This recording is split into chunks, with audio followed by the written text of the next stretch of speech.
Enseignement de Claude Olivier Adiaba du mercredi 26 août 2020 sur les parents et l'orientation scolaire de leurs enfants. La mise sur pied depuis belle lurette d'une nouvelle approche pédagogique un peu partout dans le monde. L'approche par compétences et au Cameroun depuis une décennie met l'accent sur les compétences des apprenants. Elle coïncide avec la multiplicité des séries et des filières toujours croissantes qu'offre l'enseignement aujourd'hui. Devant cette offre multiforme, le simple élève n'a que l'embarras du choix, ce qui met en exergue l'importance de l'orientation scolaire qui demande l'expertise du pédagogue. Malheureusement, le rôle du conseiller d'orientation est souvent négligé ou méconnu par les familles. Sans tenir compte des aptitudes et des compétences de leur progéniture, les parents opèrent curieusement des choix pour leurs enfants. Pourtant, Dieu, en dotant l'homme de la raison, lui a donné le libre arbitre. Il est écrit, je cite, « Je prends aujourd'hui les cieux et la terre comme témoins de cette mise en garde. J'ai placé devant toi la vie et la mort, la bénédiction et la malédiction. Choisis donc la vie pour que tu vives et ta race aussi après toi. » Fin de citation. Deutéronome chapitre 30 verset 19. La présente réflexion nous amène à nous poser un certain nombre de questions, à savoir: qu'est-ce que l'orientation scolaire? Le parent doit-il imposer le choix d'une série ou d'une filière à son enfant? Comment garantir une bonne orientation scolaire à son enfant? Telles sont en effet des questions qui trouveront des réponses dans cet exposé. Petit 1. Qu'est-ce que l'orientation scolaire? Selon l'encyclopédie Wikipédia, l'orientation, également appelée orientation scolaire et professionnelle ou orientation professionnelle universitaire et de carrière, consiste à proposer à une personne en âge scolaire et même aux adultes les différentes filières dans lesquelles elle pourrait s'insérer en fonction de ses intérêts, de son parcours scolaire antérieur et de sa personnalité. L'orientation scolaire reste ainsi une direction, un chemin ou un parcours qu'on propose à un élève pour pouvoir parfaire ses études qui vont lui permettre de s'intégrer facilement dans le marché de l'emploi. Dans le système scolaire, elle est orientée par les professionnels de l'éducation, les pédagogues en la matière, en l'occurrence les conseillers d'orientation, qui sont formés dans les écoles normales supérieures. Parmi leurs multiples fonctions, il est précisé dans le cahier de charge des conseillers d'orientation au Cameroun qu'ils doivent amener l'élève à apprendre, orientation éducative, apprendre à travailler, orientation professionnelle, apprendre à vivre, orientation personnelle et orientation sociale. Yaoundé, Imprimerie nationale 2009. Seulement, cette branche de l'éducation n'étant pas assimilée par les populations, chaque parent, chaque élève s'érige en spécialiste de l'orientation pour choisir une filière ou une série.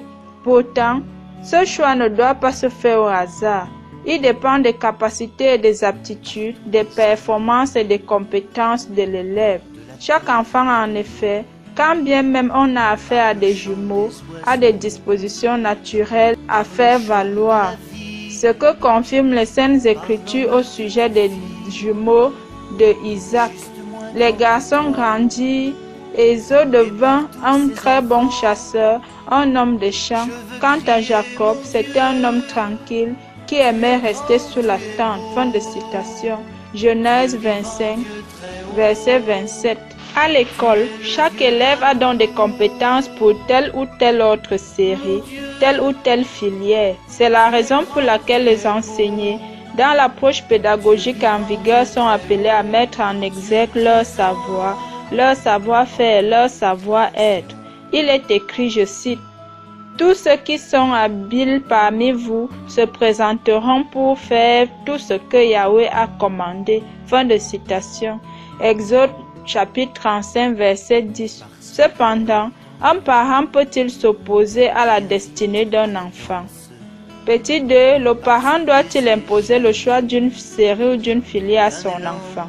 Le processus d'orientation crée un climat d'anxiété qui se ressent autant chez les enfants que chez les parents.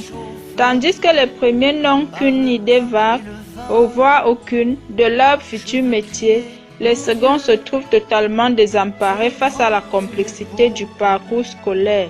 Leur inquiétude pour l'avenir professionnel de leur progéniture est somme toute fondée dans la mesure où le marché de l'emploi est de plus en plus influencé par le chômage ambiant. Construire son identité en effet prend du temps. Et demander à un enfant en pleine construction de son identité de commencer à réfléchir au métier qu'il souhaite exercer plus tard ajoute du stress à la compétition scolaire, sans parler des difficultés d'admission dans des écoles de formation. L'adage « qui paie les violons choisit la musique » est bien connu dans le monde musical. Et en ce qui concerne l'éducation, les parents pensent souvent qu'en finissant les études de leurs enfants, ils doivent leur imposer certaines séries ou certaines filières. Certes, ils jouent leur rôle essentiel dans l'orientation de leurs enfants, mais il est important de garder à l'esprit que les ambitions personnelles des parents ne sont pas celles des enfants. Raison pour laquelle le parent ne doit pas imposer une série ou une filière à son enfant, au risque de déboucher sur un échec certain. En effet, on ne saurait imposer à quelqu'un ce qu'il n'aime pas ou ce qu'il ne veut pas faire. On ne doit pas s'obstiner en cherchant à forcer la nature des choses. Nous devons toujours chercher à savoir si nos décisions sont conformes à la volonté de Dieu. D'ailleurs, il est écrit, je cite, « Malheur, dit l'Éternel, aux enfants rebelles qui prennent des résolutions sans moi et qui font des alliances sans ma volonté pour accumuler péché sur péché. » Isaïe chapitre 30, verset 1. Petit 3. Comment garantir une bonne orientation scolaire à son enfant? Pour garantir une bonne orientation scolaire à son enfant, il est important de partir de son agir compétent pour voir si ses compétences coïncident avec le choix effectué. De toute évidence, on ne saurait garantir un succès à quelqu'un où il ne s'en sort pas. Raison pour laquelle la question de l'orientation scolaire doit être prise au sérieux par les trois principaux agents de l'éducation, afin que l'enfant ne se fourvoie pas dans ce chemin.